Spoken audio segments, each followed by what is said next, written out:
242 na po kami. Rated PG rin po kami. See you there! Maraming salamat po sa lahat ng sumuporta sa 5 Breakups and a Romance since our playdate. And makita-kita po tayo this weekend. It's coming Friday, Saturday, and Sunday. Magbivisit po kami with Random Cinemas. So kita-kits this weekend. Ang first week po ng 5 Breakups and a Romance. Only in cinemas, 242 na po kami. Rated PG rin po kami. See you there! Welcome back! Mga kaaldab, ito na naman po ang inyong lingkod, si Mr. Destiny. At magbibigay na naman po tayo ng pinakamainit na update po ngayon sa social media. Trending na naman po ngayon si Maine Paul Carson, celebrity trending. Mga kaaldab, sinusundan po siya ng 5 breakups and a romance, mga kaaldab. Dito kapansin-pansin ninyo, iba po talaga si Mengay. Ito yung lagi ko pong sinasabi at paulit-ulit ko pong binabanggit. Kahit nakukulitan po yung mga ilang mga mamis, mga titas, mga senyor. Kitang-kita nyo po rito, ramdam nyo po rito mga kaaldab. Yung ibig kong sabihin mga kaaldab, yung pagkakaiba. Di po ba? Ulitin ko lang po mga kaaldab. Iba po talaga kapag ka si Mengay na andito sa APT. O sa EAT, mga kaaldab. Iba po yung aura na binibigay niya. Iba po yung aura na pinapakita niya. Yung energetic, mga kaaldab, na hindi mo makikita sa dalawa. Kita nyo naman po si Miles. Ultimo ka-host niya o co-host niya ay talaga naman pong tuwan-tuwa po sa kanya.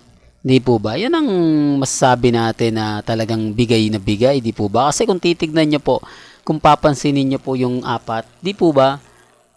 Medyo naiilang po silang gumalaw. Medyo, sabi ko nga po, magiging bias lang po talaga ako sa apat kapag ako nagsasalita. Kaya minsan po mga kaaldab, hinahayaan ko na lang po yung reaksyon ng mga netizen, yung mga nakakapanood po ng live, di po ba sa Facebook, sa YouTube, na parang ano naman yung mga kasama ni Mengay, parang sa kanya ata nakapokus yung camera.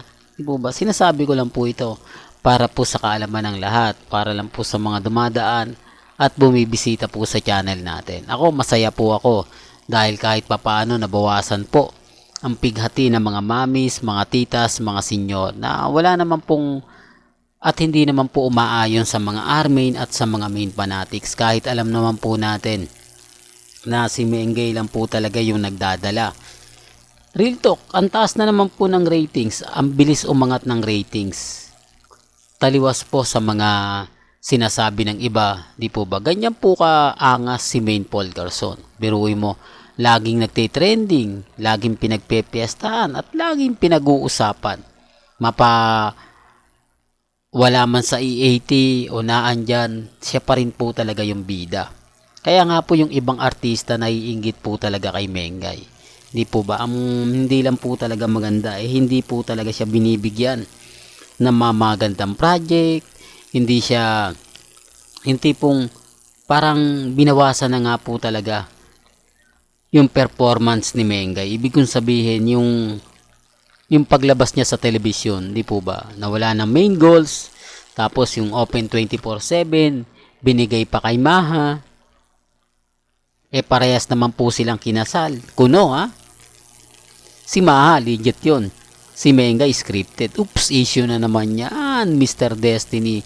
Alam mo, kaya ka nababash Kaya ka lagi na pag-iinitan. Kasi sa mga sinasabi mong hindi ka panipaniwala sa mata ng mga armain at main fanatics. Pero marami naman po nakakuha ng simpatya natin. Although sabihin natin na yung iba lang naniniwala pero yung iba hindi. Okay lang naman po. Hindi ko naman po pwedeng pilitin. Di po ba lahat po ay maniwala po sa mga sinasabi ko. Hindi ko naman po pinipilit yung mga taong kumbaga hindi tanggap yung mga sinasabi ko. Ang sa akin lang naman po, update lang naman yung binibigay ko. Kung ano lang yung latest, kung ano lang yung trending, dun lang po tayo. At sa mga taong nagsasabi ng ganito, nagsasabi ng ganyan, kaya chill lang kayo. Ang importante lang naman po dito, maging updated po kayo pagdating po sa social media. Ako, masaya po ako, lalo na nga po kapag ang pinag-uusapan natin. Siyempre, ang real life couple. At dito naman po sa 5 breakups and romance. Grabe, umabot na nga po ng 10M. Di po ba? Talagang masaya ngayon. Sina Julia Montes at Alden Richards. Kahit pa paano, nabuhay na ang showbiz industry. Totoo to mga kaaldab. Marami pong producer ang nalugi. Maraming producer ang unti-unting nawala. Di po ba? Pero sa ipinapakita ngayon na mga katulad ng pelikula nila Kat at ni Alden, magmimistulang marami na nga po ang magsisimula. At ang pagpasok nga po raw ng 2024 sa mga artista ay magbibigay buhay na naman po raw. Dahil dito sa mga ginagawa daw nila Alden Richards, nila Catherine, di po ba, na muling bumuhay sa pelikulang o sa industriya ng pelikula. Bagamat bumagsak ito, real talk to mga kaaldab, bumagsak po, ang laki po talaga ng binagsak. Kaya nga po si Bossing, si Vice Ganda hindi na gumawa ng pelikula para po sa Metro Manila Film Festival. Kasi alam niya, yung producer nila wala eh. Ang laki ng pagkalugi, biruin mo, Vice Ganda pa. Tapos si Ivana Lawi, no? Yung tipong akala kikita, dahil nga po big star yun, hindi. Kumbaga hindi po nila nakuha yung target.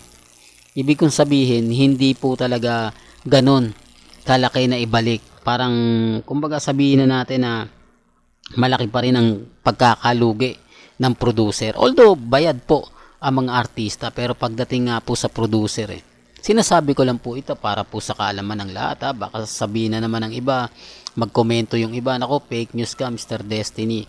Hindi totoo yan. Okay lang. Yung kay Henyo Master Joey De Leon nga di po ba? Yung teacher, di po ba? Na kung saan si kay Tony Gonzaga. Ayun, maraming award ang nakuha nun. Pero anong nangyari? Di po ba lugi?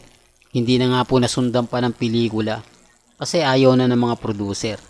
Dahil, kumbaga, ang laki nga po ng ginastos nila, effort. Dito lang sa interview kay Alden Richards, di po ba ang producer? Ang daming ganito, ang daming ganyan. Pero sa bandang huli, pag nalugi, di po ba, mas ramdam mo yung pagod, mas ramdam mo yung sinasabing epekto, di po ba? Kasi pag artista ka, hindi mo ramdam pa yan Kumbaga, okay lang, tuloy-tuloy. Pero pag dumating yung point na ipinalabas na at nalugi, yun po yung pagod mo ng ilang buwan mong nag-shooting, ilang buwan nag-taping, ilang buwan kang nagpuyat, tapos bagsak. Doon mo mararamdaman yung stress. Doon mo mararamdaman lahat-lahat. Di po ba? Totoo naman po yung sinasabi ko Yun yung punto na kahit papaano yung iba napapaisip, kahit papaano yung iba nagtataka, nagugulat. Kumita naman, hindi po. Kasi kung kumita po yung pelikula, tutuloy pa po ng producer. Hindi Although sasabihin lang natin, propaganda lang yung maraming nanood, di po ba? Pero ang totoo, lugi. Real talk yan mga kaaldab. Well, hanggang dito na lang po yung updates natin Kaya kung gusto nyo pa po ng pinaka-latest at sariwang update, abay tutok lang po kayo sa channel ni Mr. Destiny para updated po kayo sa mga latest at sa mga bagong video po na ilalabas po natin maya-maya pa. Hanggang sa muli, salamat po sa panonood at pakikinig.